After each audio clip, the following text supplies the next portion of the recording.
স্বৈরাচারী সরকার আসবে না, এইটাই বিশ্বাস করে তারাই আপনার সাথে আছে।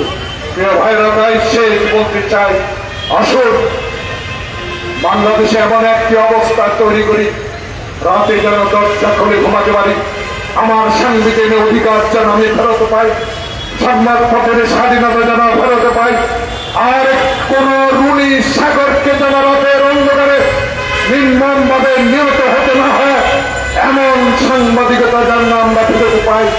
আপনাদেরকে আমরা অনুরোধ জানাবো, আসুন বাংলাদেশের এই তত্ত্বাবধায়ক সরকার ডক্টর ইউনূস সরকারকে আমরা সহযোগিতা করি।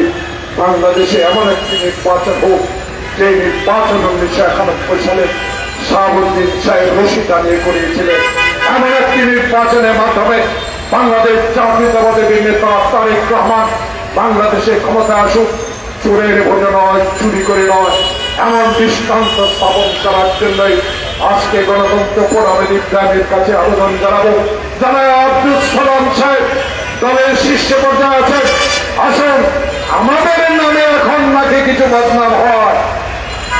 কেন শেখ হাসিনা বলেছিলেন ক্ষমতা থেকে চলে গেলে 1 কোটি আওয়ামী লীগ নেতাকে হত্যা করবে বিএনপি জামাত। ওকে হাত দিয়া বলেন তো, একটা কর্মীর গায়ের উপর আমার হাত তুলেছি? কোনদিনও করি নাই, কারণ আমাদের নেতা তারেক রহমান।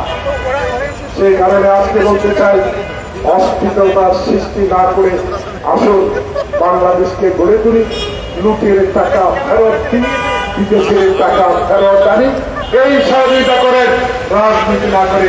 সবাইকে ধন্যবাদ। আসসালামু আলাইকুম।